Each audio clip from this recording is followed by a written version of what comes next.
We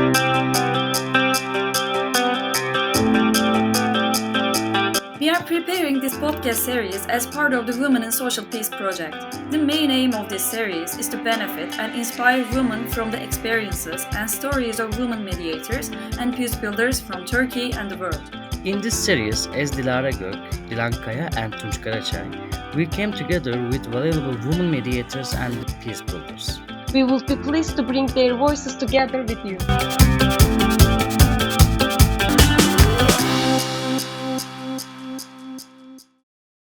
Hi everyone, I'm Dilan Kaya. Hi, I am Tunç Karaçay. We are preparing this podcast series as part of the Women in Social Peace project. The main aim of this series is to benefit and inspire from the experiences and stories of women mediators and women working in the field of peace building from Turkey and the world. Additionally, we will make these stories accessible in different languages. In today's program, we have available guests working in this field, Luxshi Vimalarajah. Hi, Luxshi, welcome. Thank you for having me. Hello. Hi Lakshi, thank you so much for a nice introduction, Dilan. Before we start to ask our questions, we would like to briefly talk about you, Lakshi. Luxshi Vimalarajah holds an MA in Political Science from the Free University in Berlin. Lakshi is a senior mediation advisor at the Berghof Foundation. She is both conceptually and practically involved in the designing and the facilitating dialogue and the mediation process and providing training and on-demand support for negotiators, advisors, special envoys, and mediators involved in the peace negotiations. Since 2006, Lakshi has been leading the annual negotiation meetings. Previously, she spent several years accompanying peace negotiations and dialogue process in Sri Lanka, Nepal, Yemen, the Basque Country, North Macedonia, and Colombia. So, regarding to your experiences, firstly, we would like to ask a question about your works in terms of cultural diversity. As we know, you have worked in different countries with different cultures for providing peace. So, based on this, we would like to ask this question. Is culture an important factor for the peace building process? And what are your observations on the effect of cultural diversity in your works? Yeah, thank you for this question. It's a very, very good question, I have to say. You know, John Paul Lederach, one of the gurus in our field in peace building in 1995, he characterized culture as a shared knowledge and schemes created by a set of people for perceiving, interpreting, expressing, and responding to the social realities around them.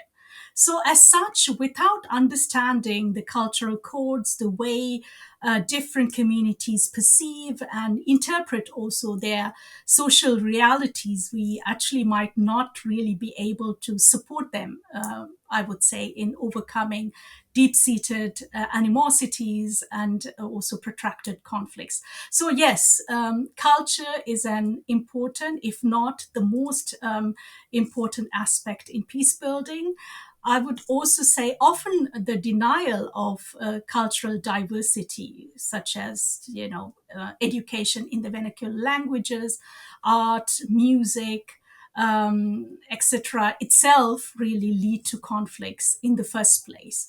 So if we peace builders neglect this aspect, we, I would say, also inadvertently contribute to the consolidation of power asymmetries and discrimination. Now, how do we address cultural diversity concretely in our work? By hiring colleagues from the region who would be able to also conduct the work in the local languages. So, this is how we kind of conducted all our dialogue workshops in Sri Lanka or in North Macedonia. We also carry out workshops in the majority and minority languages. Often, you only get the majority language translated. But in North Macedonia, for instance, we conducted workshops both in Albanian and in Macedonian. That's for us one way of leveling the playing field. Uh, Thirdly, we also give more importance to informal spaces. So, in Yemen, for instance, I don't know whether you are familiar with that.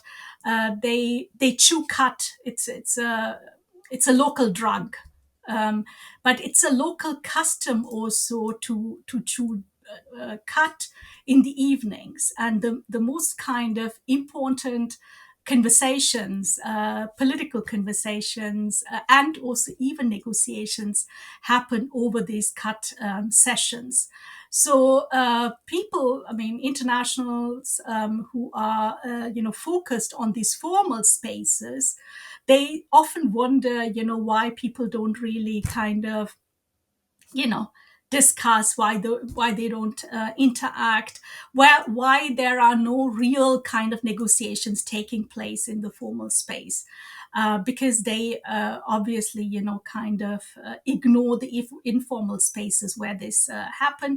And so we kind of actively also look out for these informal spaces where really people meet and have the real kind of negotiations. And fourthly, I would say that we also include local conflict resolution methodologies. We think that one size fits all peacemaking is a risky affair. And sometimes, peace building community kind of, go into the countries and share the lessons learned from other contexts. While it is important, obviously, it's not sufficient, because the conflict context itself is different, and so you can't kind of have a copy paste solution as well. So it's important to understand the local dynamics, and also the way how people have been dealing with conflicts for decades, right? I mean, this is peace building is a relatively new field, but it doesn't mean that peace building didn't happen also before. So to learn also from the local context, I think is quite important. But I also think, culture is in a way multifaceted. It's obviously source of grievance. It's means of mobilization for resistance and war, but it can also serve to mobilize for peace. But in spite of all the euphoria, I think, around culture, we shouldn't, romanticize culture as the, let's say, eternal good, right? Subjugation and also discrimination of women happens in the name of culture in many conflict contexts. In Yemen, for instance, while I was working there, I heard, it's culturally not really appropriate for young women to interact with old, senior men or faith leaders, right? Colombia, although women fought actually on behalf of the FARC. In peace times, they were actually relegated to their homes as housewives, childbearers, and cook. And when I asked for the reason, the reason I heard was that there was a culture of the dominant machismo culture, which kind of also didn't kind of treat women as equal. So what I think in a nutshell want to say is culture is important in peace building, but we should also not romanticize the notion of culture. Thank you, Lakshya. Actually, yes, you indicate very important characteristic of culture.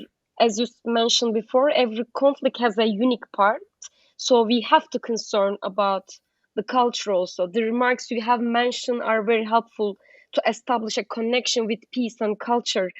And we know that you are both conceptually and practically involved in designing and facilitating mediation for peace building process.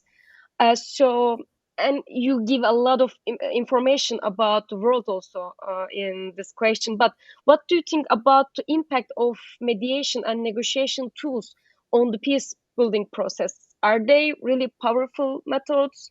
And what would you like to say from your experience?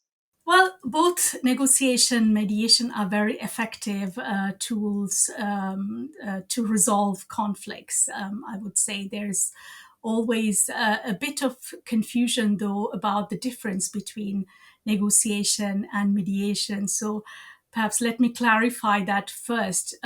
While negotiation is a structured interaction between the warring parties, mediation is more assisted negotiation. So the parties seek actively the assistance of a third party to structure their communication process. They are, as I said, very powerful methods as well. In that they both seek a solution outside of the battlefield. They are voluntary mechanism. That means they are not really imposed on the parties, and also parties have to give their consent to the process. They are based on consensus and autonomous decision making, with the objective to achieve mutual gains. They are relatively cheap, right, when you compare them with the military intervention or war. They are also flexible. They offer the prospect of a satisfactory outcome to all sides. So, in a nutshell, it's a highly participatory mechanism, as the parties to the conflict really drive the process, but also the solution. But the effectiveness of mediation process, I would say, depends on many factors. Perhaps let me outline 7 main factors. I mean, there are many, but for me, I think these 7 factors really determine the effectiveness at the end of the day of a negotiation process or even a mediation process. First of all, having a mutually hurting stalemate on the ground. What does it mean? Well, when both sides realize that victory is not possible, right? Military victory is not possible.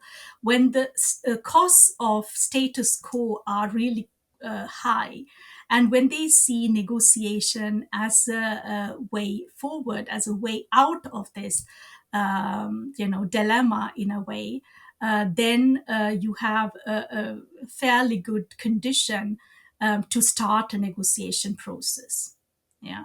Secondly, there needs to be willingness and openness by the conflict parties to explore a negotiated settlement. They have to consider negotiations as a really a space where they can exchange not only on their positions, but also really delve a bit deeper into their interests, and they shouldn't consider negotiations as war by other means, right, which usually happens in negotiation processes. Thirdly, you need to have a credible, knowledgeable, and an impartial, accepted mediator. So a person not imposed on parties and who treat all parties also equally. Fourth, I think there needs to be a regional and international consensus on the resolution process.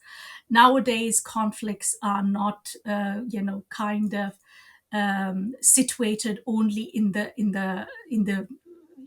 country itself. Many regional actors are involved in local conflicts. Also, international actors are involved in them. So, having a regional and international consensus is quite important.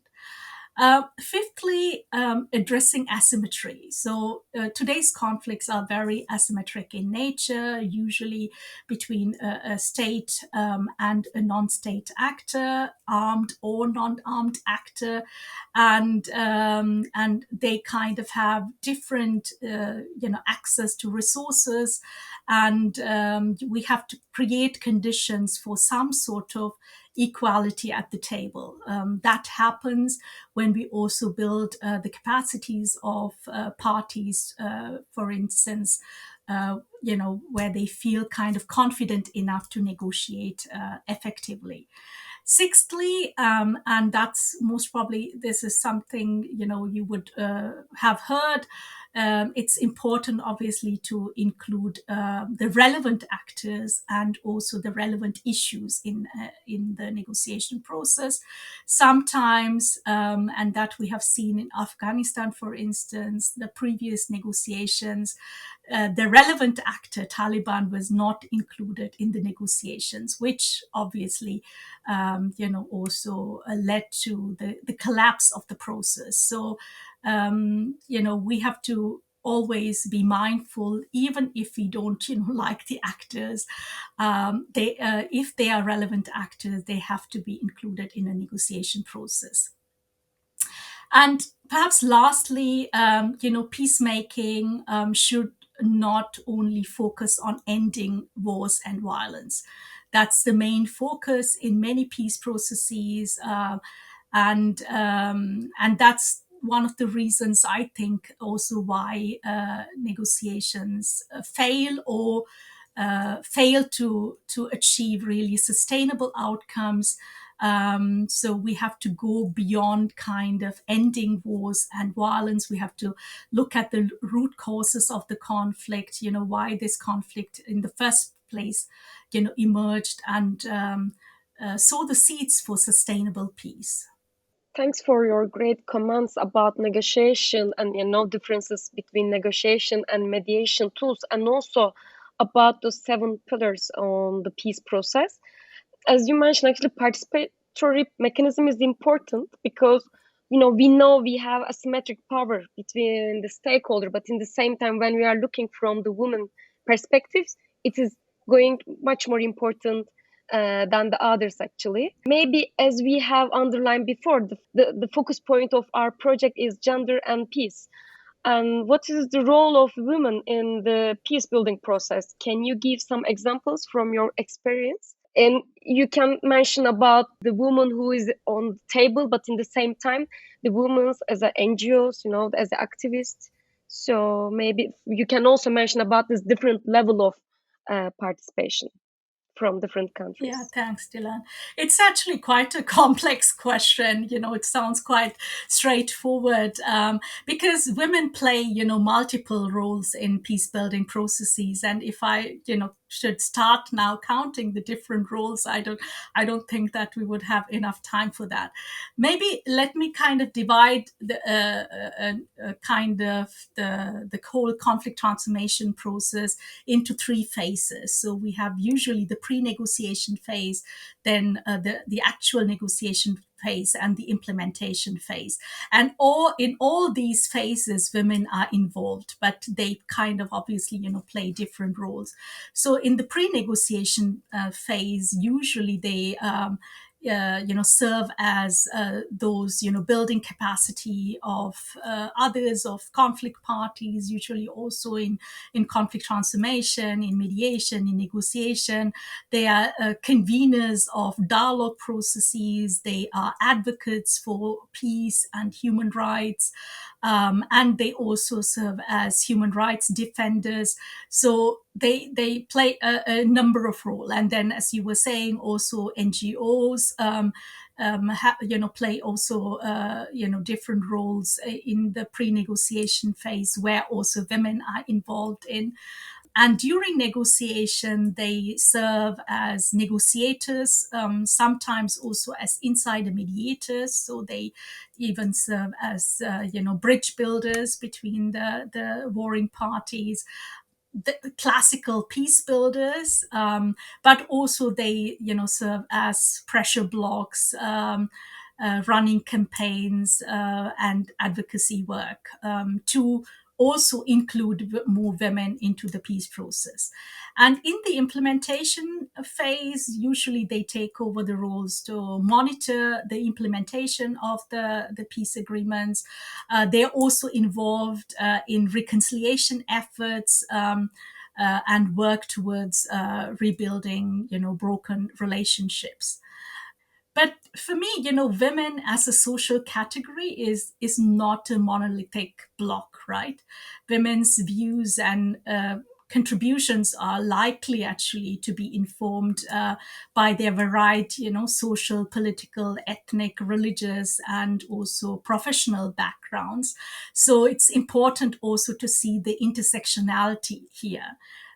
So, sometimes your social background really determines what kind of activities you are involved in, or where you kind of get to play a more prominent role at the table. For instance, if you look at women who also are sent as representatives of either civil society or are part of political parties, they usually come from the upper class and have educated background and so on and so forth. And sometimes they tend to also represent their own social class. So it's always important to kind of have also yeah,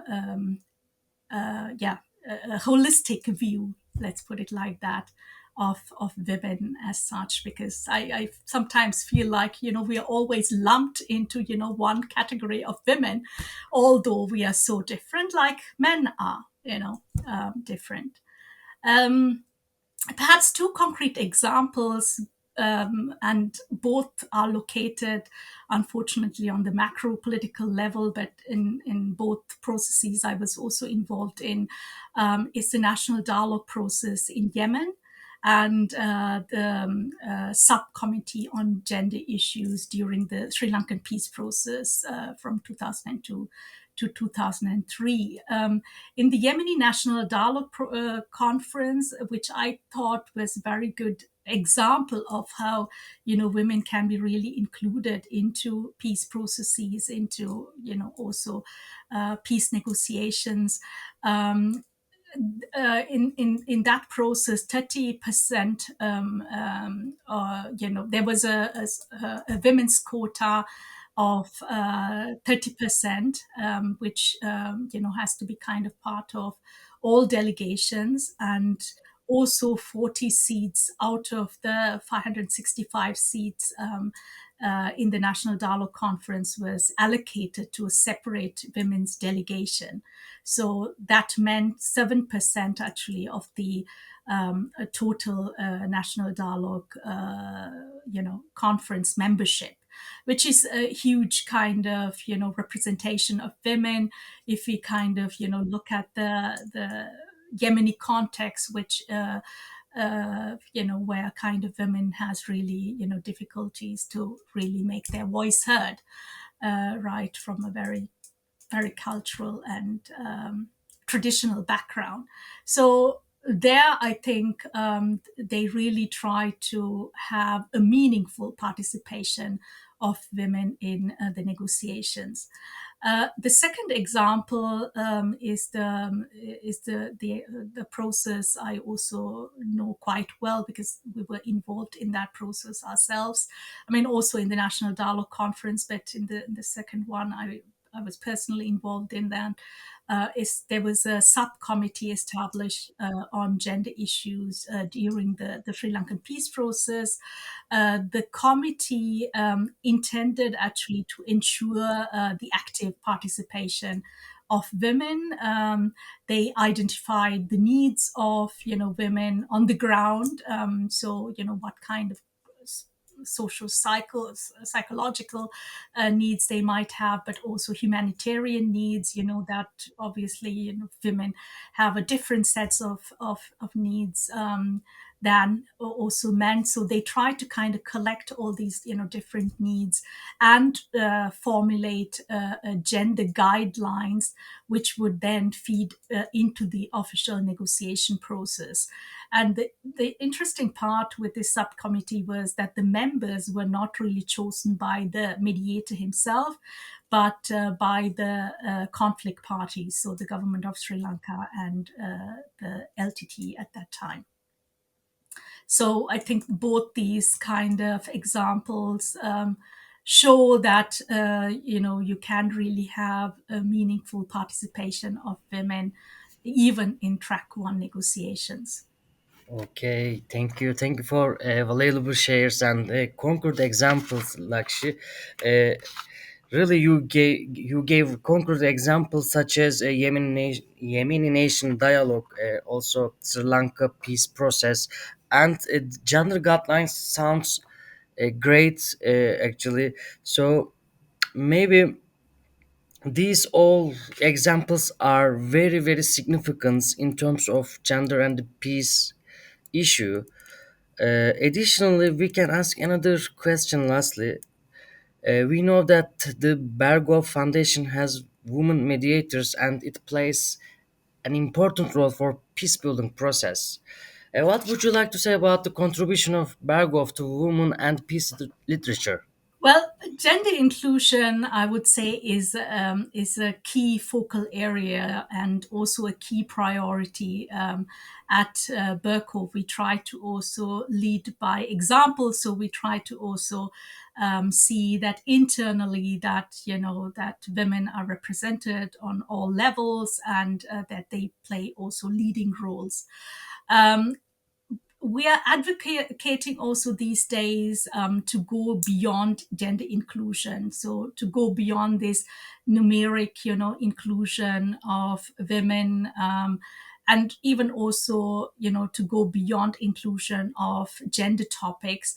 But we are currently actively advocating for transforming the root causes, the socio-political conditions actually that contribute to gender discrimination. So we don't use the terminology anymore very prominently gender inclusion, but gender transformation. We also engage with women who perhaps are not in the limelight, such as women who are part of protest movements, or women in resistance and liberation movements, or former female combatants. So one project I would say, which we have been, we recently conducted, but an interesting one, nevertheless, is a project where we collected the voices of female ex-combatants from Aceh, Burundi, Mindanao, and Nepal. So these were, 6 female ex-combatants who filmed the stories of their peers. They reflected on their reasons for joining the movements, their time as women in war, and how their lives now unfolded once peace was restored. And they also produced a booklet called I Have to Speak, which was also accompanied by a film that also tells the stories of these women but also in after the war through their eyes, right? So through the eyes of the female combatants themselves. So they choose their own words, they create their own narratives. And I think this gives really a more truthful account of their actual experiences of women in conflict. It also really helps the audience to imagine alternative roles for women in a post-conflict society. So I would recommend that you also check that. But there are also conventional studies, obviously, on the role of women in peace processes. Inclusion is a big topic also at Berghof. So we have an inclusion specialist as well, and we make sure that all our projects, but also our approach, really corresponds to our own vision and our own principle of working. Okay, thank you very much for sharing this important information in terms of peace building process. Maybe finally I can say that we hope this kind of works expand in the world. This is the last things I can say. Dilan, would you like to add something more? Thank you so much, Lakshi. Maybe I can also add some information for our listeners. If they want to check more about Berghof Foundation and you, maybe they can follow your website, because I know you are, regularly Update. doing preparing kind of report. But I will also check the the film, I have to speak. Actually, I'm really curious about that one. And Lakshi, thank you so much for sharing your experience and fieldworks with us. I had opportunity to meet you in DİTAM in Diyarbakır and also the Memory Center projects. I know that you have a very good knowledge about works in Turkey also.